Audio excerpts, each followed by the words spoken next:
Assalamualaikum warahmatullahi wabarakatuh.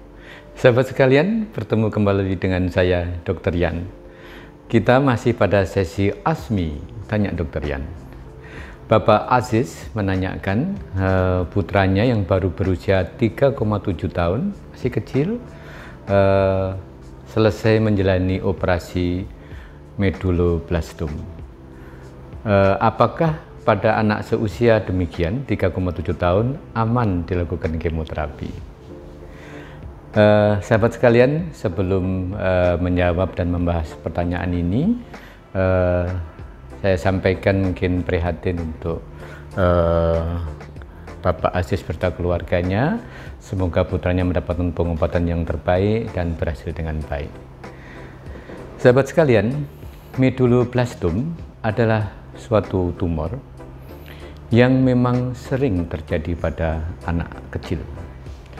Dan tumor ini termasuk tumor di susunan saraf pusat. Artinya apa? Di otak. Nah, yang ditanyakan adalah pasca operasi disarankan untuk kemo. Apakah aman untuk anak sekecil ini? Sahabat sekalian, pengobatan tumor atau kanker, modalitas utamanya sampai saat ini tetap 3, yaitu operasi, kemoterapi, dan radioterapi. Namun demikian, zaman sekarang sudah banyak sekali pengobatan tambahan, misalnya targeted terapi, kemudian imunoterapi, dan sebagainya. Nah, pada putra Bapak Aziz ini yang masih kecil sudah bisa dilakukan operasi. Satu tahap bahwa suatu tumor masih bisa dilakukan operasi itu sebenarnya tahapan yang tanda kutip masih disyukuri. Artinya apa? Ketika tumor itu masih bisa dilakukan operasi dan operasi itu bisa tercapai radikalitasnya, artinya operasi itu bersih dan sebagainya, tidak ada residu atau sisa, maka peluang kesembuhannya cukup baik. Walaupun medulloblastoma ini termasuk jenis tumor atau kanker yang relatif kurang baik. Kemudian ketika sudah selesai dilakukan operasi, memang diperlukan terapi lanjutan, namanya adjuvan terapi. Nah, pada kasus medulloblastoma yang bisa digunakan adalah bisa radioterapi maupun kemoterapi. Sahabat sekalian, kemoterapi sebenarnya memang bisa digunakan pada pasien baik pada masih usia dini, bahkan pada seseorang juga pada usia lanjut. Kita mempunyai teknik-teknik cara memberikan, cara menghitung dosis.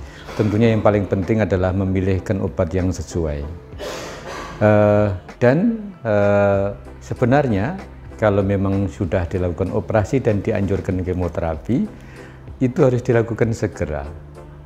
Karena misalnya kanker tersebut sudah bisa dilakukan operasi, tapi sel kanker itu selalu mempunyai potensi, mempunyai kemampuan untuk menembus pembuluh darah atau pembuluh saluran limfa, kemudian mengalir di dalam saluran pembuluh darah, lymph vessel maupun pembuluh darah mikro, dan mengalir ke tempat lain yang disebut metastasis. Sehingga kalau tidak segera diikuti kemoterapi, maka risikonya kanker tersebut mempunyai kemampuan atau bahkan sudah punya atau dalam perjalanan untuk menyebar ke tempat lain. Sehingga pada kasus seperti ini memang tetap boleh dan bisa dilakukan kemoterapi. Nah, kadang-kadang malah diperlukan 3 modalitas bersamaan, ya operasi, ya kemoterapi, ya radioterapi. Tapi tentunya banyak variabel yang menentukan. Apakah misalnya hanya operasi tok? Masih mungkin kanker hanya operasi tok, karena mungkin masih awal dan terangkat semua. Tapi pada beberapa kasus kombinasi operasi dengan kemoterapi atau bahkan malah tiga-tiganya. Jadi ya operasi, ya radioterapi, ya kemoterapi. Jadi prinsipnya demikian, bahwa kemoterapi bisa dan dapat dilakukan pada usia dini, bahkan juga pada usia lanjut, karena memang pada kanker yang bisa menyembuhkan tanda kutip, bisa menghilangkan potensi menyebar, mengejar sel-sel kanker yang sudah terlanjur masuk pembuluh darah, pembuluh limfatik dan sebagainya, itu hanya dengan kemoterapi. Istilahnya adalah distance control, karena kita tahu bahwa operasi atau radioterapi adalah lokal dan regional control. Jadi kalau lokal tempatnya, kemudian regional itu di area sekitarnya, tapi untuk yang distant control, untuk mengendalikan pada peluang risiko menyebar ke jauh, adalah hanya kemoterapi. Demikian, moga-moga diskusi singkat ini memberikan pemahaman yang lebih baik dan pasien bisa tertangani dengan baik. Demikian, take care, stay healthy, see you tomorrow. Mari dukung channel ini dengan memberikan like, share, comment, and subscribe.